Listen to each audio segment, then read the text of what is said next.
il obligea les disciples à monter dans le bateau et à le précéder sur l'autre rive pendant qu'il renverrait les foules.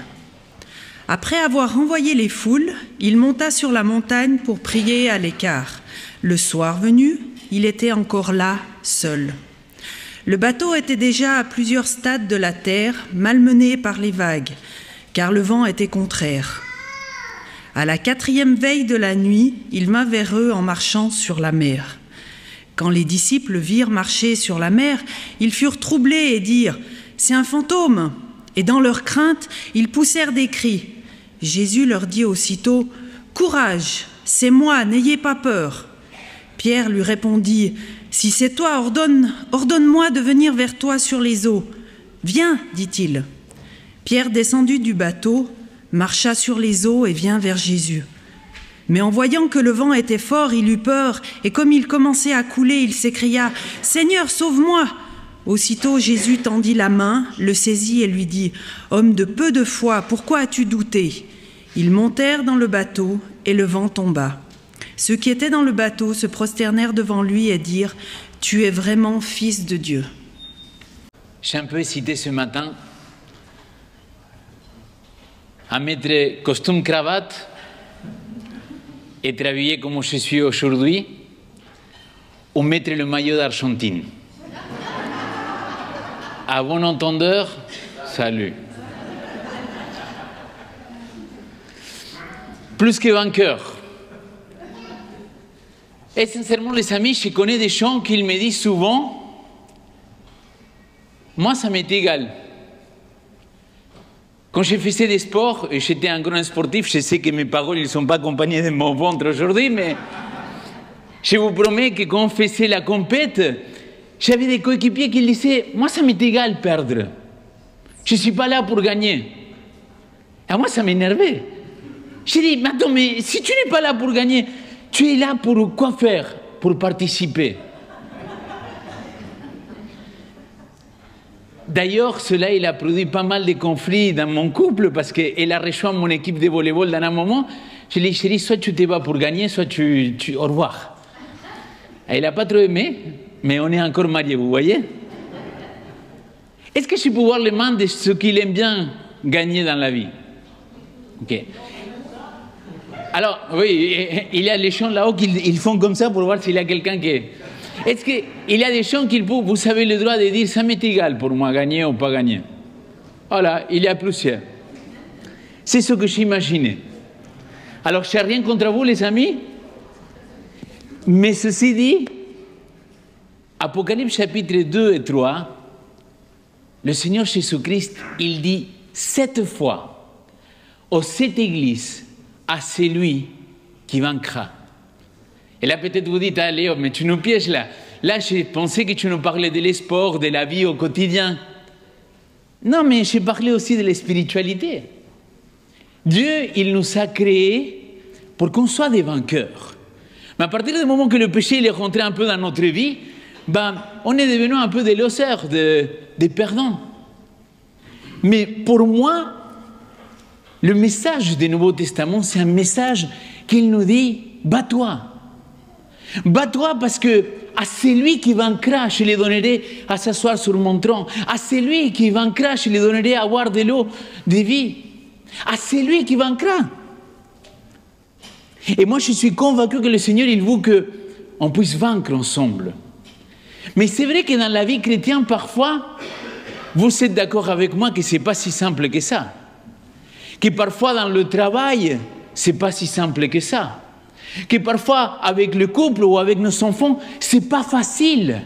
Et parfois on se sent un peu des losers, on disait quand j'étais plus jeune. Des perdants. Des gens qu'on ne va jamais vaincre. Et ce matin, j'aimerais partager ce texte avec vous, qui nous a été lu tout à l'heure. Matthieu chapitre 14. Il me semble que c'est un texte qui peut nous donner quelques pistes de réflexion de comment faire pour être plus que vainqueur en tant que chrétien, en tant que fils de Dieu et fille de Dieu. Il y a 5 éléments que j'aimerais retirer de ce texte-là. Et je vous invite à aller aux toutes premières lignes du chapitre 14 verset 22. Je vous ai dit 5 mots, 5 idées principales de ce texte-là, pour que le 2023, on puisse être plus que vainqueur. Le premier verset, au verset 22, pardon, il dit « Ensuite, il obligea les disciples à monter dans le bateau. » Premièrement, l'obéissance. Et les amis, regardez-moi, oubliez ça. Si vous ne voulez pas afficher, ce n'est pas grave, vous n'affichez pas. On reste ici aujourd'hui, biblement, pas de PowerPoint ce matin. Et comment le Seigneur des Seigneurs, le Roi des Rois, le Dieu d'amour, le Dieu qui se présente comme « Je suis amour », il oblige ses disciples. Ces mots-là, obliger, ça me met mal à l'aise. On vit dans une société dans laquelle on n'oblige personne. Il ne faut pas obliger.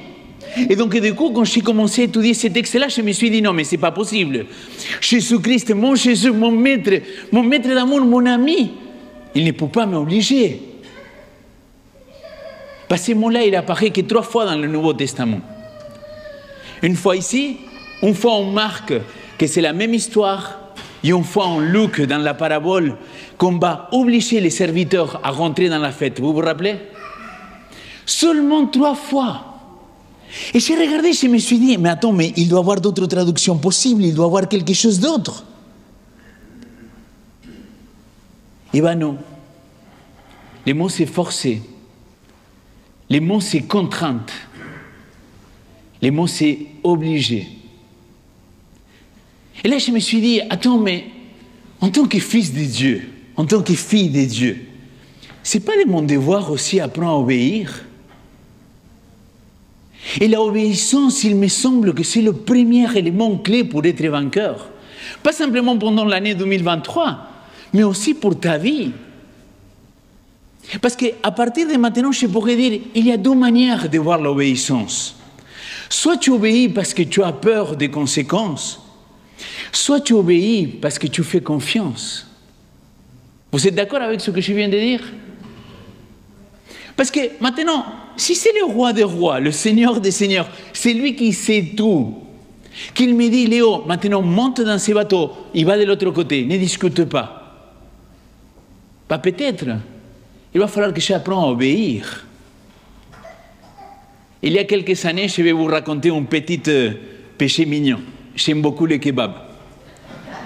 Ça reste entre nous. Sur Internet, on coupe cette partie-là. Chacun ses faiblesses, non? Le kebab avec sauce samouraï, c'est pour moi... Pouf. Et donc, il y avait un kebab en masse, qui est toujours là, je pense, mais je ne vais plus là-bas parce qu'ils m'ont mis un à Collonges, donc je suis gâté.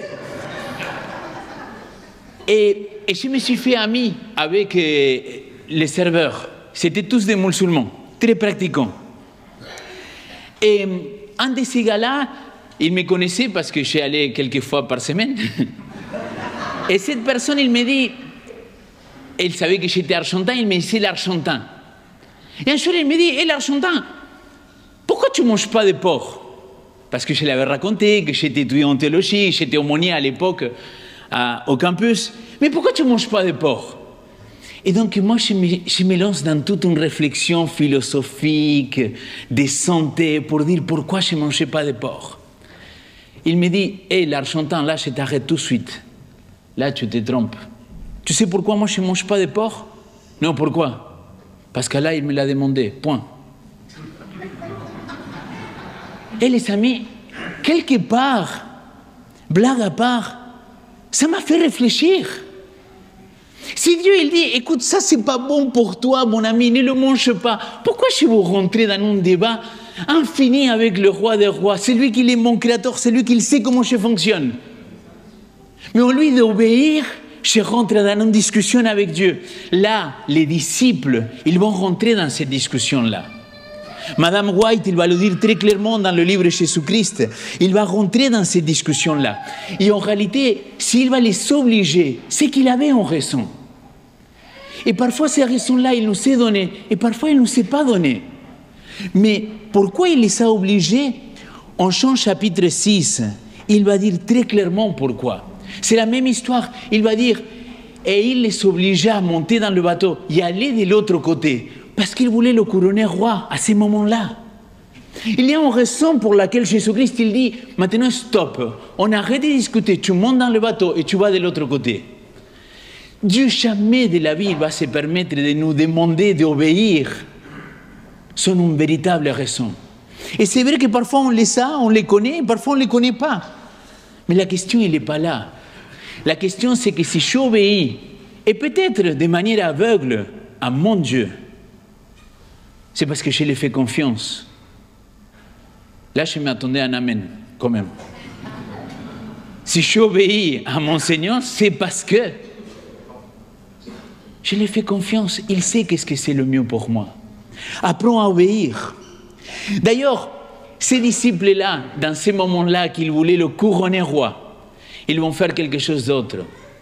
Ils ne vont pas vouloir dans le bateau parce qu'ils voulaient le prendre là. Mais finalement, à contre-cœur, ils vont obéir, ils vont aller. Et ça m'amène à la 12e partie de l'histoire. Et à 12e mot pour ces 5 éléments clés pour être plus que vainqueur dans cette année 2023 qu'on va commencer. Après avoir envoyé les foules, il monta sur la montagne pour prier à l'écart. Le soir venu, il était encore là, seul. 12e point, la prière. Et je ne vais pas m'attarder sur ces points-là parce que votre pasteur Nicolas, il a fait une prédication extraordinaire sur se mettre à l'écart. Apaiser la tempête, c'était comme ça le titre ici. Il a parlé de l'importance qu'il y a pour l'être humain de se mettre à l'écart, de prendre un temps particulier avec Dieu. Mais là, j'aimerais tout simplement tirer votre attention. Jésus-Christ, Dieu lui-même, qu'il s'est dépouillé de sa divinité, il s'est fait homme. La Bible il dit qu'il va aller à l'écart. Luc chapitre 6, il dit qu'il y avait des fois que Jésus-Christ, le soleil s'est couché, il était là en train de prier.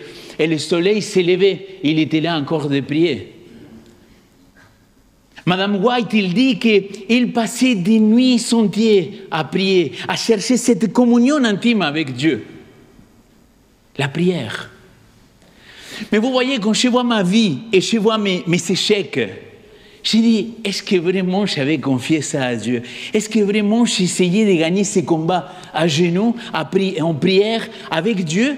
Ou j'essayais par mes propres moyens de me battre? Et quand j'ai vu que je ne pouvais plus, à ce moment-là, j'ai dit, et sinon je ne peux plus, est-ce que tu pourrais me donner un coup de main ou quoi? Mais je me rends compte que la prière, ça ne fait pas partie des priorités. Et je ne vais pas aller beaucoup plus loin. Mais si le Fils de Dieu, il avait besoin de prière, à combien plus forte raison, nous, simples mortels, pécheurs, on a besoin de cette prière pour rentrer en communion avec le Père. Vous savez poser cette question-là? Jésus-Christ, il a dit, des choses plus grandes que celles-ci vous ferez.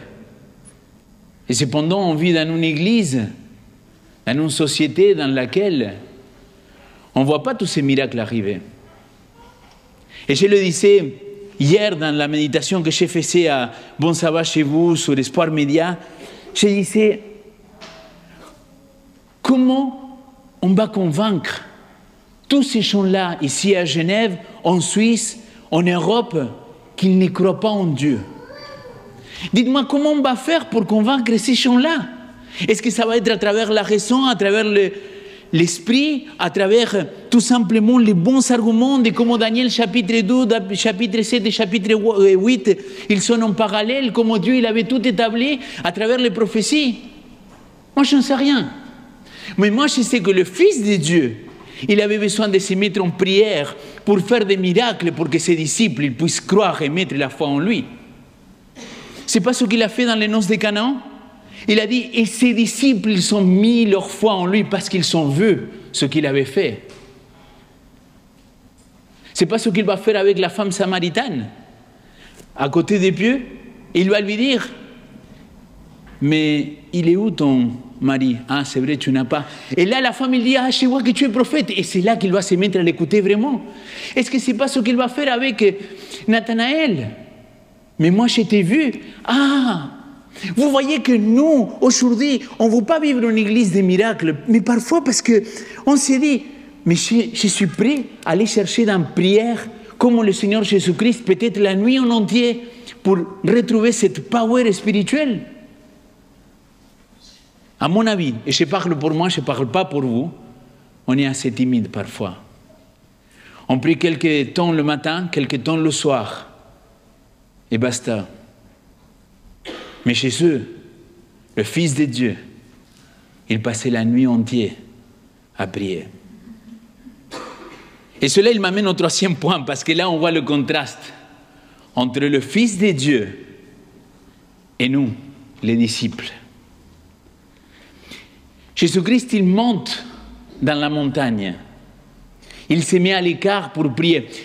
Mais si vous êtes un peu en train d'observer le texte, vous allez voir que s'il a monté dans la montagne, il pouvait avoir un œil sur le lac.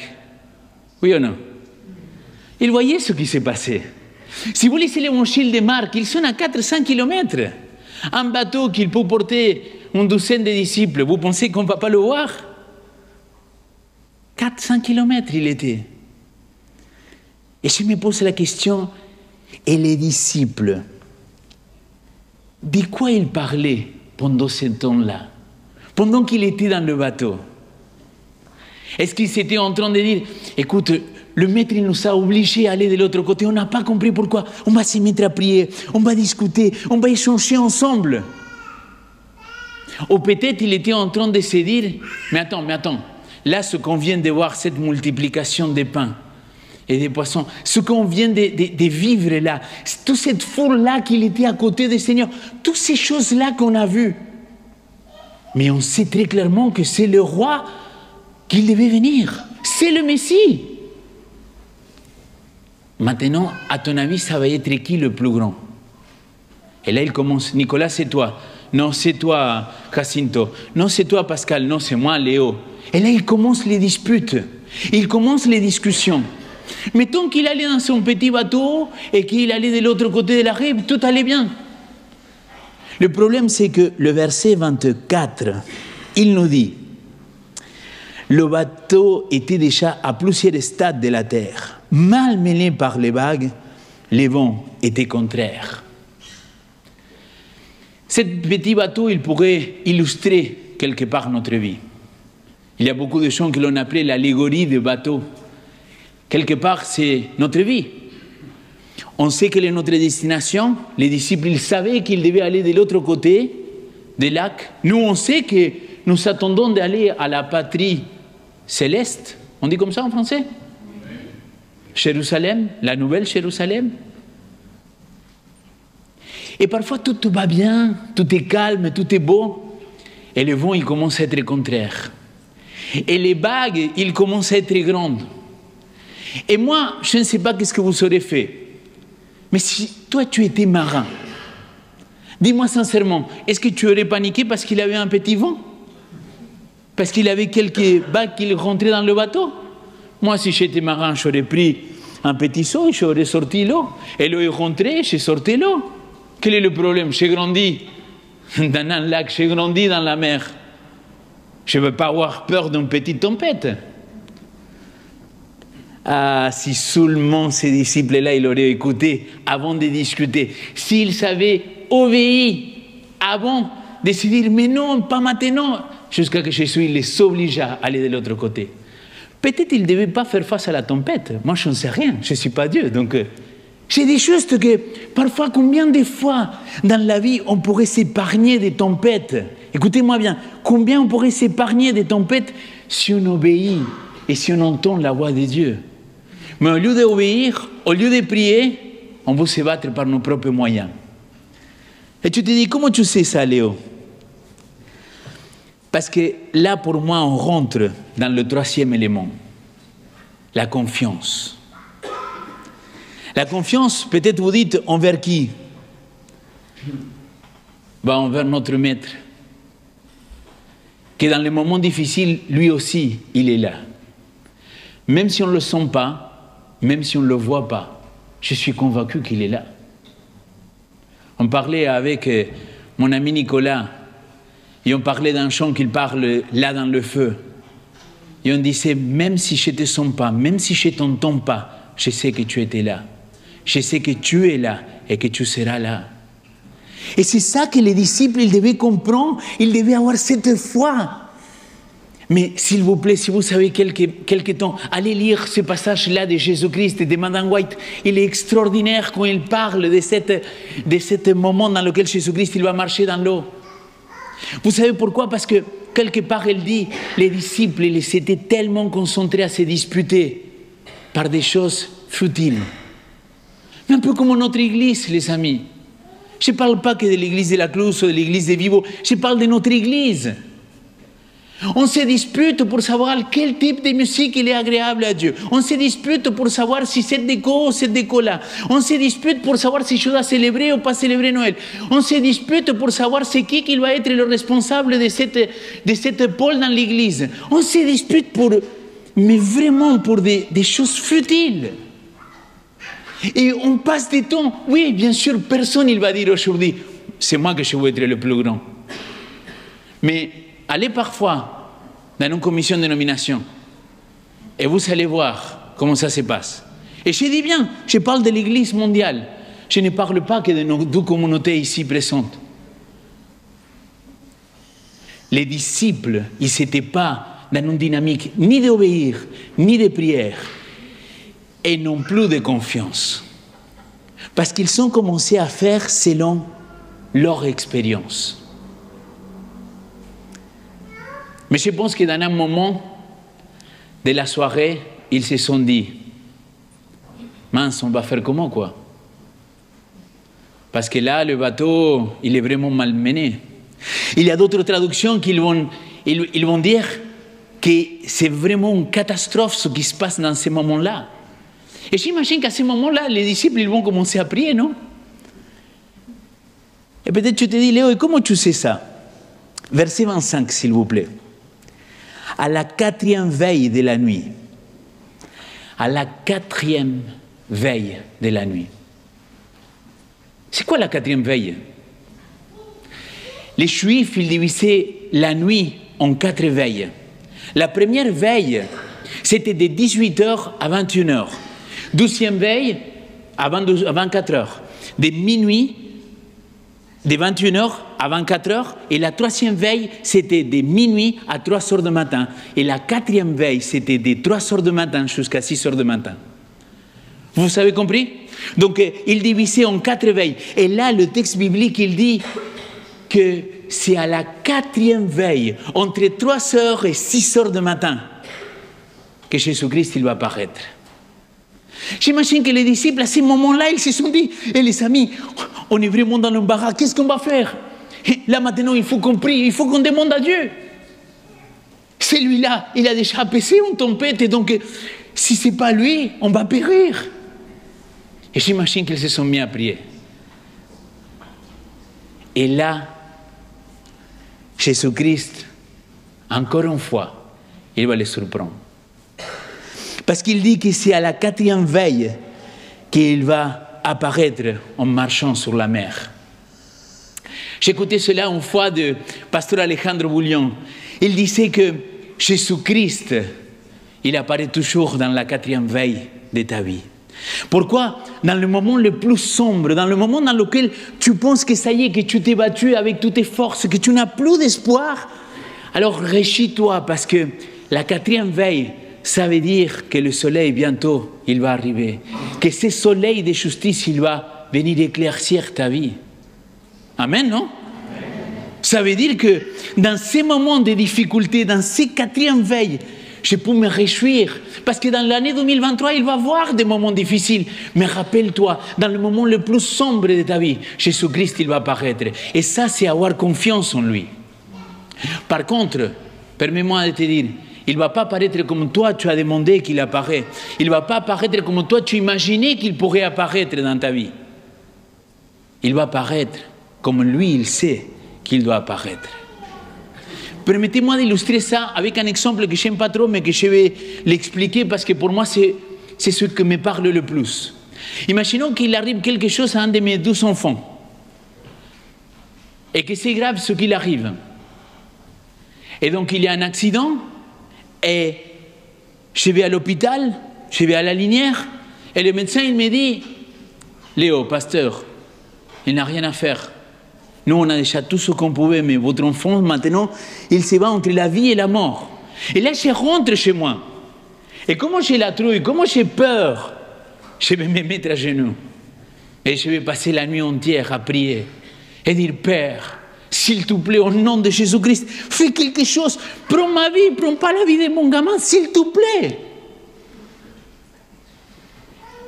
Et le matin, après toute une nuit de prière, le Seigneur dit, je me dis, il m'a répondu ou pas? Mon enfant décède.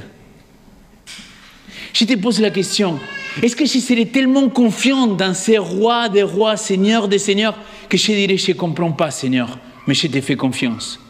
Ou je vais être dans la révolte tout de suite, immédiatement, en disant, pourquoi tu n'as pas répondu à ma prière? Ou peut-être, le Seigneur, il sait qu'est-ce que c'est le mieux pour moi. Est-ce que je crois dans ces dieux aimants qu'il ne va jamais me demander de faire quelque chose ou me faire vivre quelque chose qu'il pourra me faire de mal? Est-ce que je suis confiant dans ces dieux aimants? Parce que c'était là la grande différence. C'est apprendre à avoir confiance en Jésus-Christ en toutes circonstances. Et quand tout va bien, c'est facile, les amis. Mais quand tout va mal, ce n'est pas facile. Il faut l'avouer. Mais c'est pour ça que je dois m'accrocher. C'est pour ça que je dois obéir. C'est pour ça que je dois prier. Et c'est pour ça que je dois lui faire confiance. Pourquoi? Parce que pour continuer dans l'allégorie de ces bateaux-là qu'il pourrait représenter ma vie. Regardez ce qu'il dit, il va dire le verset 26. Quand les disciples le virent marcher sur la mer, il faut troubler et dire, c'est un fantôme. Et dans leur crainte, ils poussèrent des cris. Vous imaginez ces hommes forts, costauds, pousser des cris? Non, c'est un fantôme! Mais tu n'imagines même pas. Des hommes adultes avoir peur de quoi? De la mer? De quoi? Et c'est là que Jésus-Christ il apparaît. Jésus il dit, courage, c'est moi, n'ayez pas peur. C'est là la confiance. C'est que Jésus-Christ, même s'il va apparaître dans le moment le plus sombre de ta vie, d'une manière que tu ne l'imaginais pas, il va te rassurer en te disant, n'aie pas peur. C'est moi. C'est beau, hein? C'est beau que Jésus-Christ, il nous rassure. 365 fois, il apparaît ces mots-là. N'aie pas peur, ne crains rien. Pourquoi? Une fois pour chaque jour de l'année. Pour nous rassurer. Et là, je rentre à l'avant-dernière.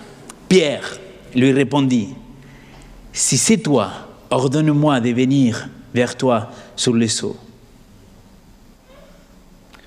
Les disciples ils étaient dans une situation difficile. Le bateau, il représentait, on a dit, un peu notre vie. Et si les vagues, ils représentent les difficultés, l'eau qui rentre dans ces bateaux-là, ça peut représenter la maladie, ça peut représenter les mauvaises relations, ça peut représenter aussi toutes les crises qu'on peut traverser en tant qu'Église, en tant que famille. Et Pierre, il va dire, attends, mon maître, il est de l'autre côté. Qu'est-ce que je préfère? Rester ici, dans ces bateaux-là, ou aller vers lui? Il y a des théories qui disent que c'est une sorte de challenge que Pierre il va aller faire à Jésus-Christ. Moi, je ne crois pas à ça. Moi, je crois que Pierre, il avait vu son maître déjà apaiser une tempête. Et s'il le voit marcher sur l'eau, moi, si j'étais lui, je m'aurais dit, mais je reste ici, je coule. Si je vais vers lui, lui, il apaise les tempêtes et en plus, il marche sur l'eau. Si c'est toi, dis-moi de venir, je viens vers toi. Et là, Jésus-Christ, il fait l'appel le plus beau de tous les temps. Viens. Sors de ce bateau-là rempli d'insécurité, rempli de souffrances, rempli de maladies. Sors de là et viens vers moi. C'est magnifique ce que Jésus-Christ il fait. Il lui dit, viens. Et il le connaissait à son disciple. Et ça m'amène à que j'imagine Pierre sortir le pied. Vous imaginez la scène, non? Sortir le premier pied et dire, c'est solide ou pas? Vas-y, j'y vais, quoi. Et mettre le deuxième, et là, il regarde son maître, il dit, vas-y, j'y vais, quoi. J'y vais par la foi. Et là, il met le premier pas. Et il met le deuxième pas. Vous imaginez la scène, quoi. Pierre, il avait une grande bouche, mais c'est le seul qui a marché sur l'eau, quand même. Hein. Moi, je vous ressemblais à Pierre, parfois. Et là, il met le troisième pas, et le quatrième pas. Il commence à avancer vers son maître. Et là, il se tourne. Il y a quelques-uns qui vont dire, pour regarder les disciples, et dire, vous voyez comment je suis le plus grand? Vous voyez comment dans notre discussion de qui était le plus grand, et moi je disais que c'était moi, vous voyez comment c'est moi le plus grand? Peut-être. Peut-être, le texte il dit aussi qu'il a commencé à regarder le vent, il a recommencé à regarder la tempête, et il a eu peur. Mais ce qu'il est sûr dans une théorie comme dans l'autre, c'est qu'il a arrêté de persévérer. Et c'est ça mon quatrième élément, la persévérance, les yeux fixés sur le Maître. Hébreux chapitre 12, verset 2, il dit clairement, et courons la course, les yeux fixés sur le Maître. Imaginez une église, cette église-là de la fin de temps, cette église que l'Apocalypse, il dit, cette église de reste, qu'il dit, voilà, l'obéissance et la foi en Jésus-Christ. Deux choses, deux caractéristiques simples. Cette église-là qui marche par la foi en regardant Jésus-Christ. Pas en regardant ce qu'il a dit mon collègue, en regardant ce qu'il a dit le président, en regardant ce qu'il a dit mon frère ou ma soeur, ou comment ça se passe à la maison. Attends, stop, arrête de regarder dans tous les côtés. On est pourquoi ici? On est unis au Christ pour aimer et partager. Arrêtez les futilités. Et moi-même, je me parle à moi. Arrêtons de perdre notre temps sur des choses que ça ne vaut rien. Allons prêcher l'évangile, allons faire de bien aux nations, parce que Jésus-Christ, il revient bientôt. En persévérance, les yeux fixés sur le Maître. Persévérance. Et tu sais pourquoi les yeux fixés dans le Maître? Parce que vous comme moi, et comme Pierre, dans des moments de la vie, on peut écouler quoi? Écrouler. On peut sortir le regard de Christ. Mais c'est là la bonne nouvelle, mes amis. Quelle est cette bonne nouvelle? Que Jésus-Christ, il te voit et qu'il te dit, hey, même si je suis là, je descends, je te prends par le bras et viens. C'est magnifique.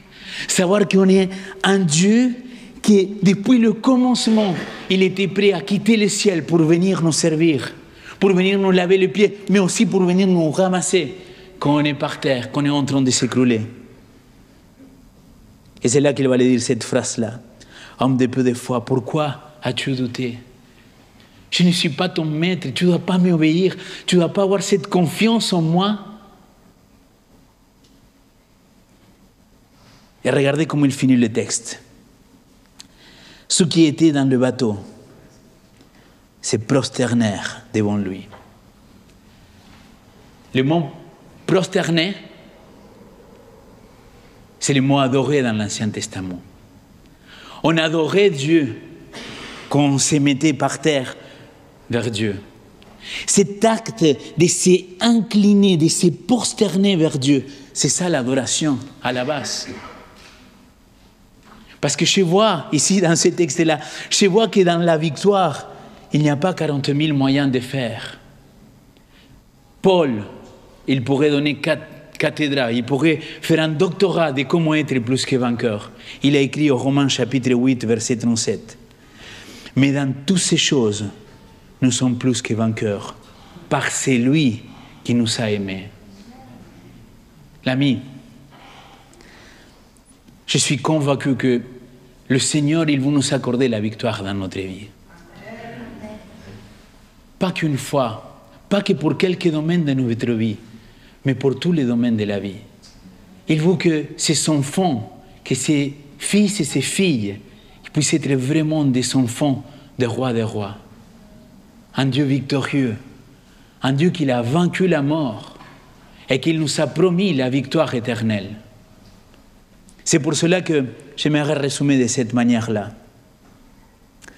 Si nous voulons être vainqueurs, plus que vainqueurs, il faut apprendre à obéir. Il faut évidemment prier, mettre sa confiance et fixer les yeux dans son Maître avec persévérance. Et malgré les circonstances, l'adorer en tout temps. C'est ce que je désire de plus profond de mon cœur pour nos communautés, pour notre Église, qu'on puisse être plus que vainqueurs par celui qui nous a aimés.